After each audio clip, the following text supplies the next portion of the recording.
So we have the panelists here, and it's my great pleasure to introduce them to you. First of all, Professor Roy Campbell leads the System Software Research Group here at UIUC.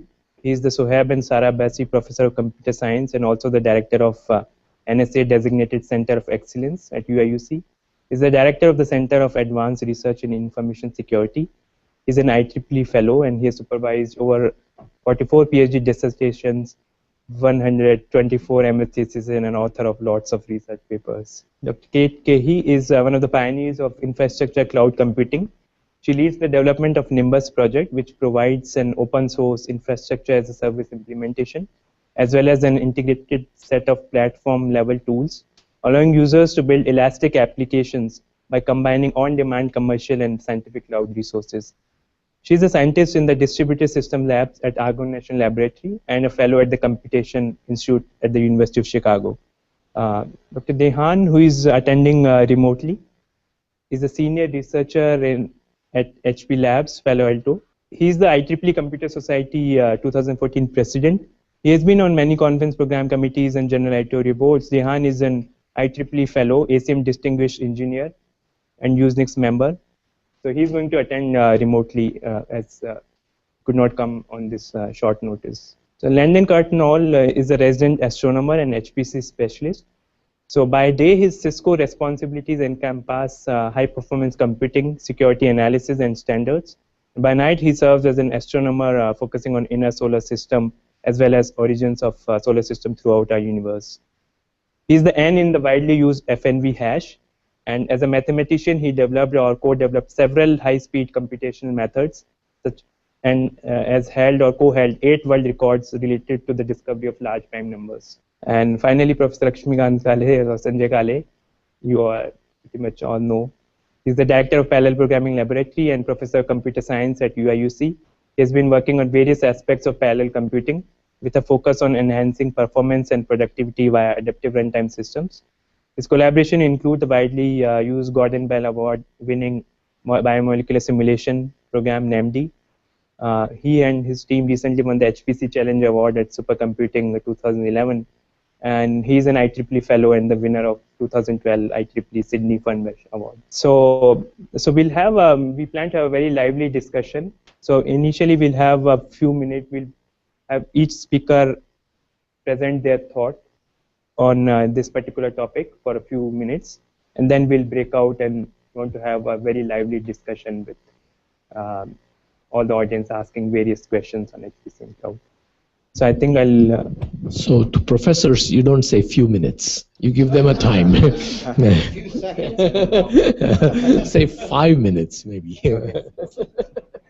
Well, I'll try and set the tone. So I've been doing cloud computing for 8 years or so, looking at different aspects of it, and we have 3 different clouds on campus.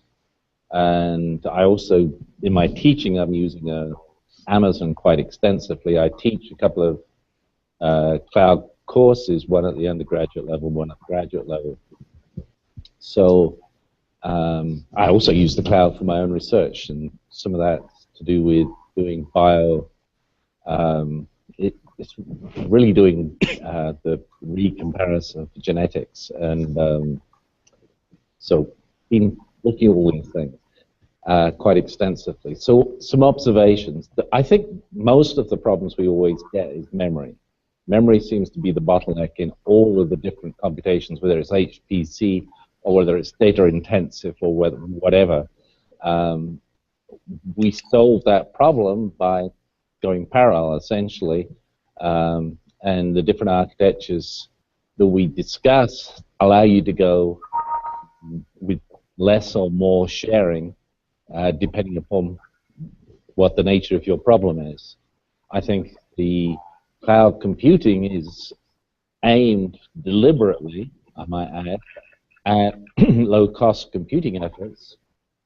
And one of the bottlenecks you see in all the universities is that everybody is trying out for using computers, using lots of parallelism to solve their problems, even if they're not tackling the big Nobel Prize winning major issues, their research usually addresses quite a lot of computation, and they need that facility. And unfortunately, the universities are, at the moment, unable to provide quite the capacity that the researchers would like. There's several solutions to that, but clearly the solutions have to fit in an economic cost model. And so what is happening within all the universities I observed anyway is that people are consolidating their computing facilities. This may or may not be a mistake. One of the issues is, can you actually build, if like, critical cloud infrastructure locally within a university campus cheaper than you can actually go and buy outside? And I think one of the funding issues for NSF is just, how do you provide? You still would like to provide the high-end HPC computing so that people can win the Nobel Prizes, but you also need to provide this general computing for scientists. And they are struck, if you like, by a third direction that's occurring, which is that as we proceed, we're producing bigger and bigger data sets. And those data sets are really oriented very differently from HPC. So all of a sudden, our data sets are big enough that the data dictates where you want to do the computation. You're not going to move data from one place to the other. So if you have, for example, the Sky Observatory data in one place, you're unlikely to ship it to somewhere else for a computation. You're more likely to bring the computation to it because it's going to take you days to get the data from one place to another. I think there's other areas where this same phenomena is occurring.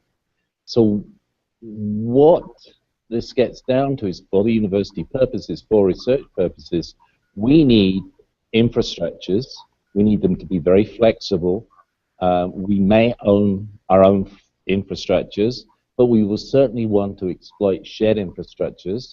And we also want to start providing systems where we are orienting computation around data itself. And yet we need to do this in the most cost-effective way, which means the resources we choose are going to have to be essentially mass-produced, mass-designed, sold for all sorts of purposes. Hence, there is a huge incentive for us to try and exploit cloud computing whichever way we can within this approach.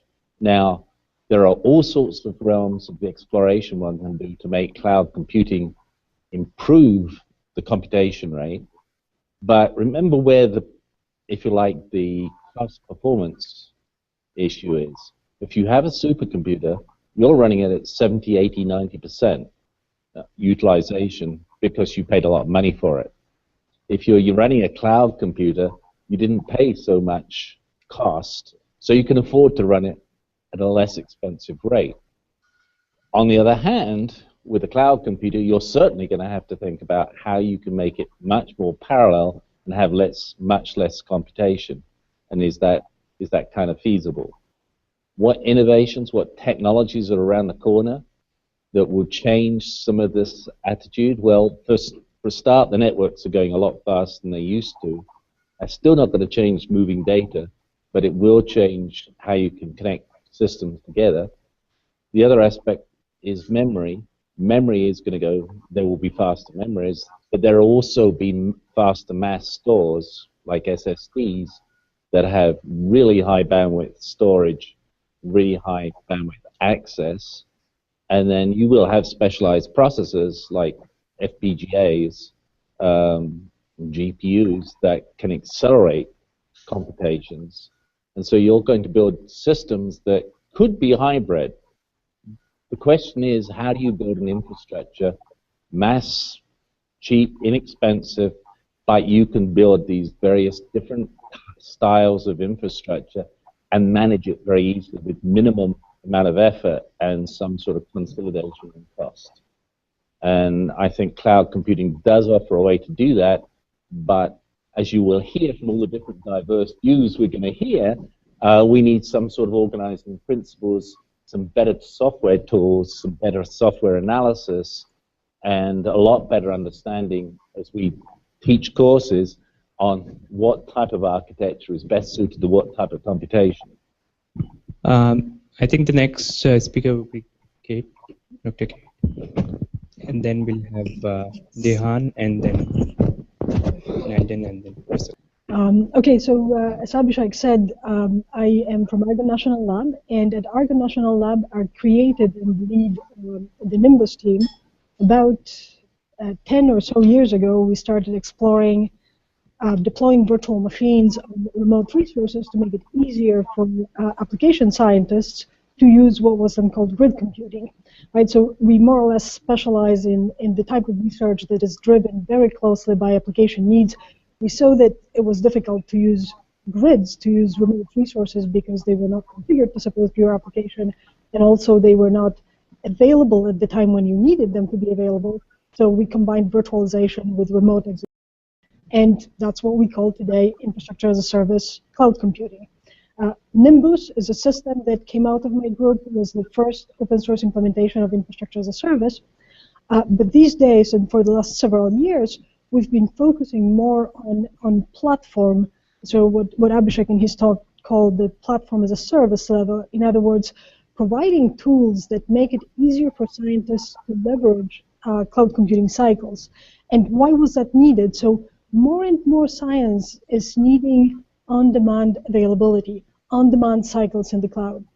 And in particular, I work with many environmental scientists or many GIS scientists, and they are processing large amounts of data that come from all sorts of sensing devices, from maybe iPhones sometimes, from sensors deployed in the field, from social networks even, and so forth, trying to filter, understand, and correlate that data and provide feedback in the system. So to give you an example, I worked with the Ocean Observatory Initiative project, which was a very large, 400 million funded project in ocean sciences, that is essentially changing the nature of the science from an exploratory science where you go out to the ocean and gather artifacts and reason based on them, into an observatory science, when you put sensors in the ocean and observe those sensors on an ongoing basis. Right? And some of those sensors are reactive sensors. So for example, there are floats which you can say, I don't want you to be here, I want you to be in a different place based on the phenomena I observe. And in general, this is becoming more and more popular because the sensors are getting much cheaper than they used to be. And also because very common sensors, like our cell phones, can become sensors for things that we couldn't imagine there used to be. Right? So recently, somebody showed that you can detect earthquakes because there's a way to distinguish earthquake-induced form of shaking of your cell phone from other forms of shaking, right? This solves a huge and very costly deployment problem for earthquake scientists, right? If they can get data from the cell phone. Their sensors are used in hydrology and all sorts of sciences. And now getting those huge amounts of data, so I like to draw the analogy between LHC, which everybody knows, Large Hadron Collider, the huge device built in CERN, and those sensors that we are putting in the oceans, in forests, and in our cities, and essentially instrumenting our planet. We're building ourselves a huge sensor that is hugely larger, right, than LHC. Right? So you can imagine LHC as having millions of sensors, and these sensors now leave the lab, right, escape, and start multiplying at large, right? And you get orders of magnitude more sensors, and somehow you have to process the data from those sensors on the fly and in a highly available manner, right? Because one way this sort of instrument at large differs from the traditional type of instrument is that you don't have a discrete start and stop experiment times, right? The experiment is ongoing. When you're observing the ocean or you're observing what happens in a city, the pollution and so forth via some sorts of sensors, it's going on all the time. You don't get a break, right? If you get a break, your system goes down, you start losing data, right? So this on-demand availability is becoming more and more important to a range of sciences.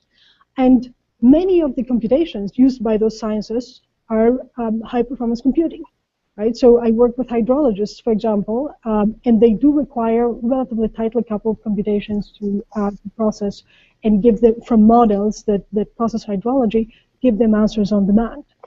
So how does cloud computing fit into HPC, right? Are we going to eventually end up with two different models where we have something that is on demand but maybe not very high performance and not capable of supporting those tightly coupled computations? And then on the other hand, we're going to have something that is fairly traditional batch-oriented approach, right? And doesn't include virtualization and so forth. I think that long term, and of course it kind of depends on how you define long term, those two trends are probably going to fuse in some way.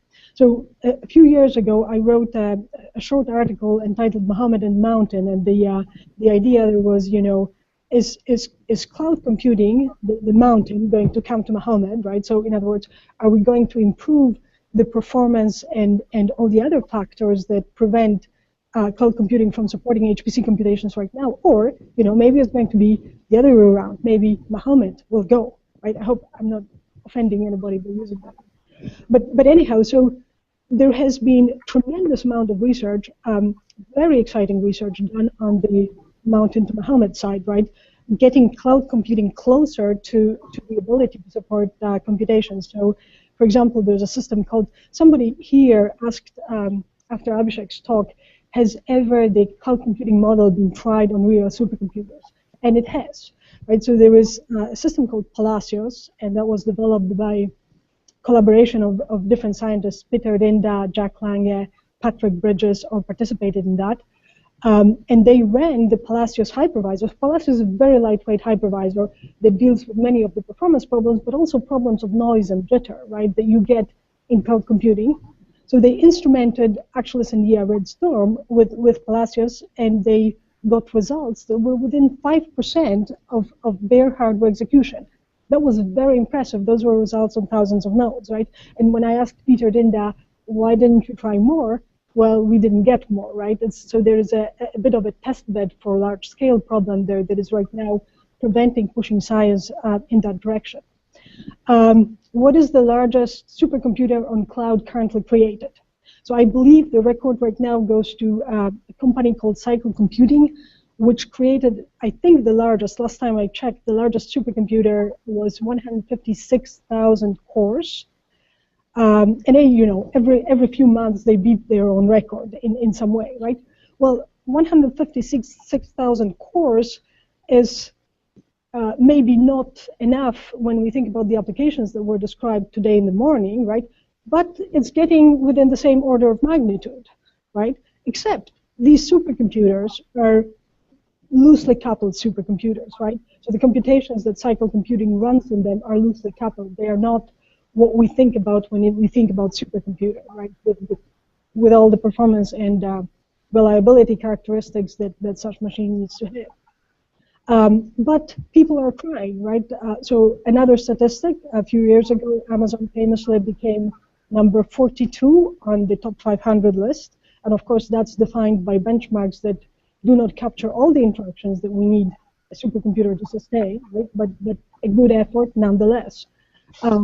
There is very robust research going on in smart NIC-based technologies, trying to enable the use of InfiniBand with virtualization, so that InfiniBand-based supercomputer could be sold on an on-demand basis. That's work at the University of Ohio. It's something that I like to think of. We're 6 months away from getting InfiniBand-based supercomputer, and have been for the last 6 years, right? But I think that something is actually going to happen out of that in relatively short order, and it's going to be a huge disruption when it does come out, right? Suddenly things will become much easier. But on the other hand, on the Muhammad to the mountain side, right, we are building larger and larger supercomputers, and as they are becoming larger, we are beginning to realize that maybe moving in lockstep, maybe having everything tightly synchronized, is not such a great idea, right? Failures happen. You have to checkpoint. When you checkpoint, you lose a lot of time. When you restore from checkpoint, you lose a lot of time. So people are increasingly looking into new models and how can we, deal with that size of scale. And it's not just driven by clouds, right? It's driven inherently by the barriers we hit in high-performance computing itself. So anyhow, I think I'm out of time a little bit. I apologize for that. So yeah, we'll definitely ask you more questions after yeah, everybody's please. done. Yeah. So next, I'll like to invite Dr. Dejan for his views on the topic. Hi everyone. Hi Roy, Kate, Sanjay, Landon. Thanks for having me here. I would like to dovetail to excellent observations by Roy and Kate. I would actually like to start with a statement that I believe that high-performance computing, like most other areas, will increasingly commoditize. I think the general purpose in high-performance computing are converging. Now, having said that, the very high-end laboratories, national labs, will still run supercomputers in the same way as the largest banks still run their transactions on mainframes.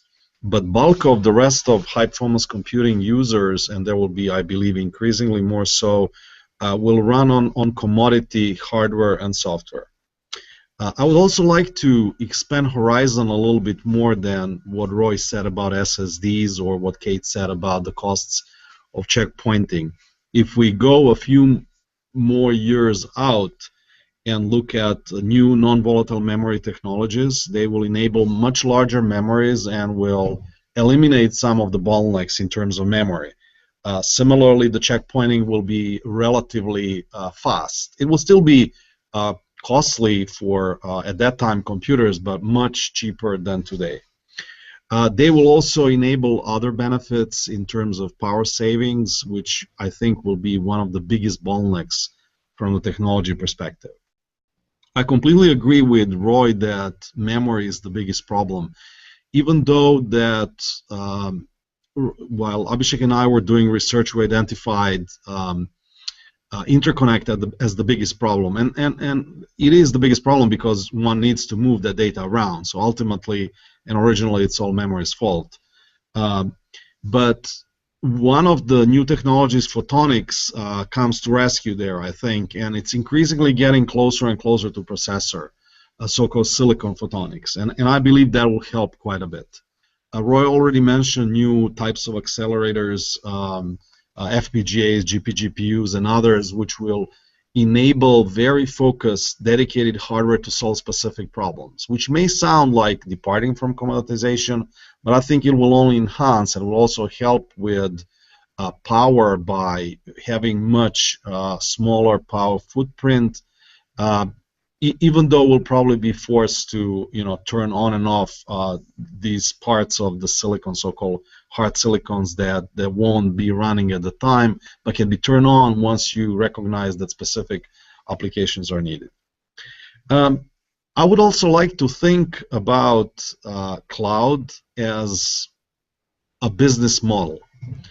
There are technology definitions, but there's also a business model. And the question is, for me, when I think about it, okay, so we have HPC in the cloud. What does it mean? I mean, we can put supercomputer behind the cloud interfaces, and there you get it. You get the same thing. But what you can't get is the business perspective, and that's where Abhishek and I try to evaluate a little bit more. Supercomputers are already very highly utilized. When we spoke to national labs, they said it's not only 80%, as Roy mentioned, but in their case, even close to 100%, because researchers need to use it. They continuously feed the pipe. If you put it on the cloud, in the cloud, assuming that Amazon is willing to undertake risk of, millions and millions of dollars to invest in it, probably close to the billions, it's a risky value proposition for them. So the transition of HPC to the cloud is going gradually, from the low-end users to medium-end users, and as we already said, the high-end users probably will always remain on the supercomputers. Now, going up the stack from the hardware, there will be, I think, as already pointed by my excellent predecessor speakers, there'll be need for the change for system software.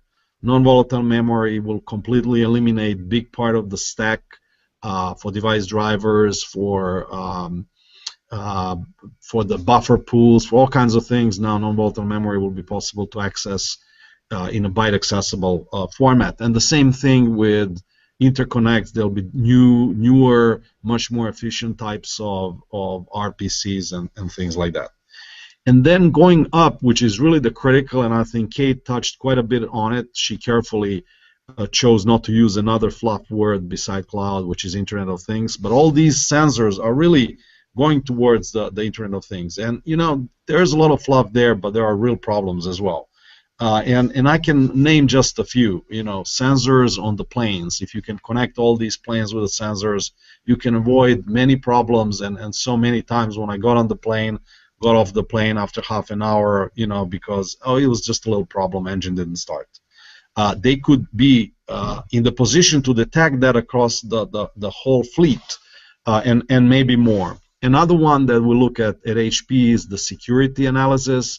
You know, all these packets that come, you know, create a huge demand on analytics. Part of it has to be in the real time, just like Kate said about these sensors, others on the back end. Then smart meters, and I can go on and on. But ultimately, I think between commoditization and then evaluating business models, these kinds of things will determine the future much more than the technology. But I'm really glad as a technologist as well, not just as a manager, the technology is marching ahead with new and exciting things for all of us to look at. Landon? So, Landon, Curt, Noll here. So I was asked to come in and be a little bit of iconoclastic regarding supercomputer and the supercomputer industry. So I'm going to talk to you about computers as tools, benchmark madness, computing smarter, and being creative. I think one of the things you really need to remember is that computer is a tool to get something done. So use the best tool in the best way to solve your problem. You know, so people say, can you do HPC in the cloud? Well, if the cloud is the only thing you have, HPC in the cloud is your best tool. So use it in the best way. If you have a combination of things, and there's certain tools, you know, a hammer can do certain things with carpentry where a saw or a chisel is needed, but you can use one inappropriately. You use the tool to solve your problem. Recognize that computers are tools in order to try to solve problems. There is in the supercomputer industry, the people who build supercomputers or sell supercomputers and people who buy supercomputers, there's this disease about benchmarks. And people actually architect to solve benchmarks so that people can have bragging rights. They can go to a bar and say, my computer is bigger than your computer.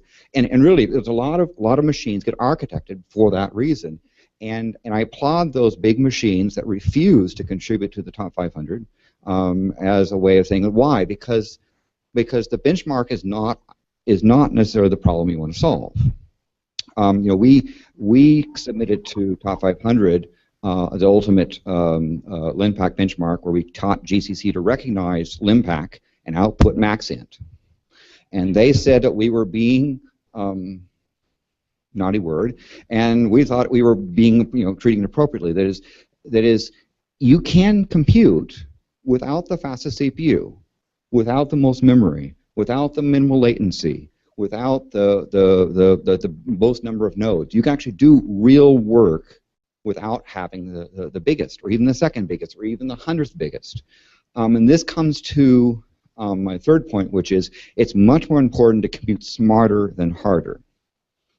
Smart computing with limited resources can outperform big machines just blasting away. Every time I've had a world record relating to number theory, relating to computation, I've never had access to the biggest machine. I had effective use of the machines that were available. I mean, at Amdahl, we had a single Amdahl beat the entire world idle time on Craze, all the manufacturing stuff, and beat it by something because we were smart in our hard computing. We just simply didn't have a bigger hammer. So the cloud can give you some access to those things. Even if it's not the bigger hammer, you can still do great work. The work that Dr. Goddard is doing in FEM, doing some of the largest simulations published in literature on an embarrassingly small machine, because they're really clever about how they use it. So being clever is something, and cloud can, cloud, because it's not some giant machine, you're constraining your resources perhaps, so you can make up for that by being clever, and humans can be quite clever in that sense. Then the problems we have also need to be considered more creatively. rather than solving embarrassing parallel problems, problems of sensor arrays. In astronomy, we have this device called the universe that we need to read. And reading is a problem because it's a big universe out there. So something like the Square Kilometre Array Telescope is being envisioned, where the network just to read the universe is going to dwarf the bandwidth of the internet by about a half order of magnitude, not order of magnitude. And we're talking about things where we have to be very creative on how we shift the data around. The machine will probably be producing about a terabyte a second of science data, which we hope to collect for about 30 to 40 years. And we need to store that, and of course it's a multinational problem, which means different companies want their copies of the data.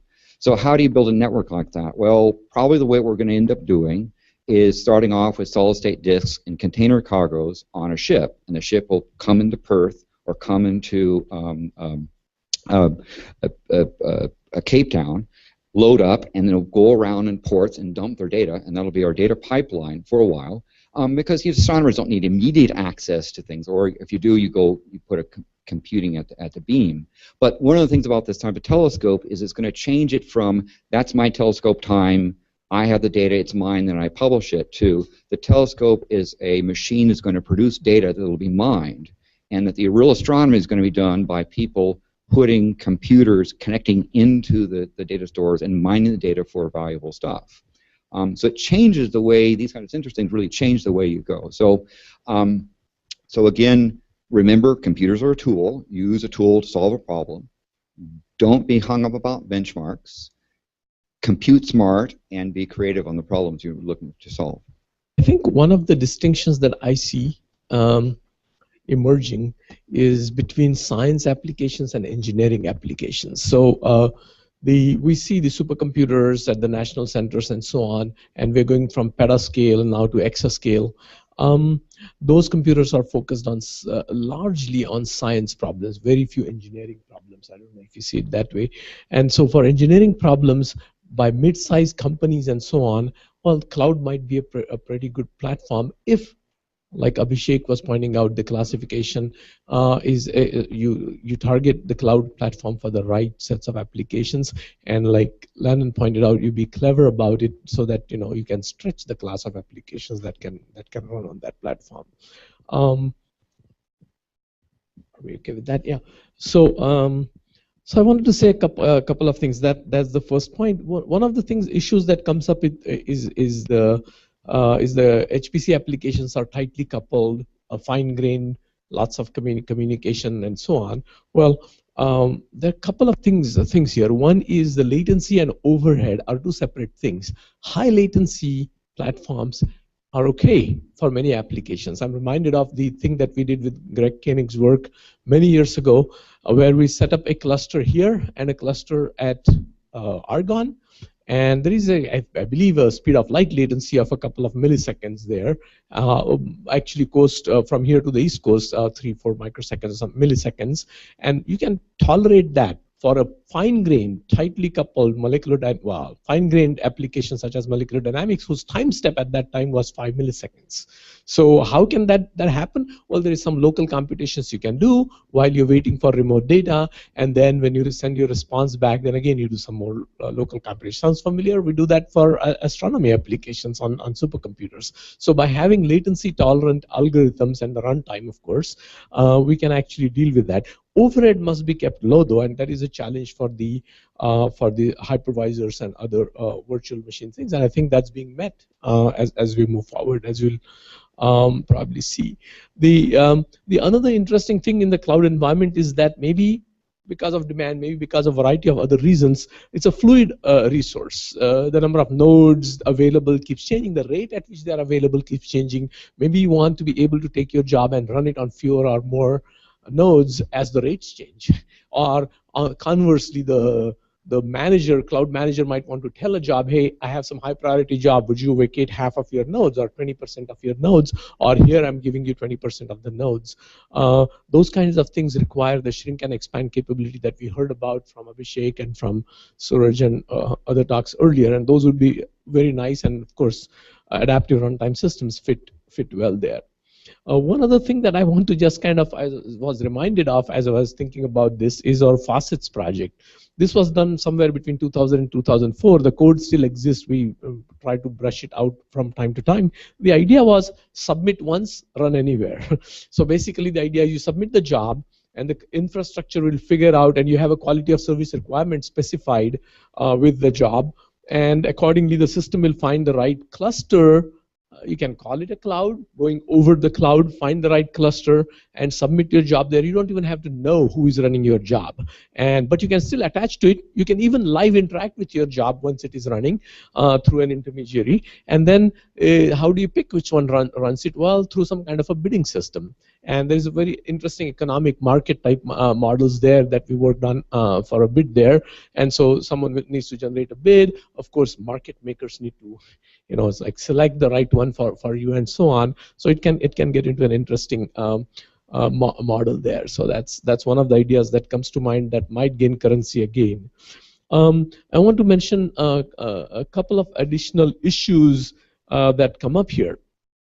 I think our ISVs are lagging way behind in this. If you look at the software vendors and how they charge for usage of the computers and the way they license their software, it's per core. And again, if you have a fluid environment like cloud, they have no idea how to charge and so on. So licensing and charging models for HPC independent software vendors, that's an unresolved issue in my mind that needs to be solved. I think protecting proprietary data is another important issue, but I think that is being addressed and solved in a variety of ways so that people start trusting other people's computers to run their really important data. So I think I'll stop with that. I should point out that I think, for a Charm++ relevant comment, that Charm++ holds a lot of promise for being able to do computing smart.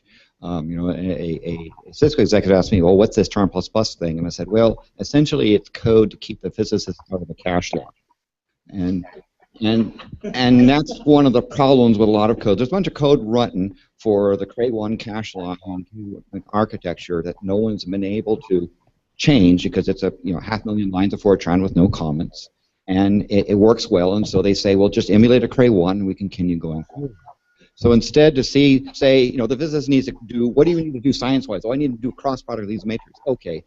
Now you tell me that, and let some computer science people figure out how to schedule it, and then pick the right tool for the right jobs, and with the tool begins to suck or dole its edge, you move it over to something else. And that's sort of the things you're going to find in the cloud that I think Charm++ can help. People that are operating at the MPI layer aren't doing not much better than writing assembly code in terms of they're sending stuff back and forth. They're not at a high enough level, and they're not able to adapt to a case. So you really need to be able to say, I want to have a heterogeneous machine that changes in time and space and solve my problem, be elastic in my computer.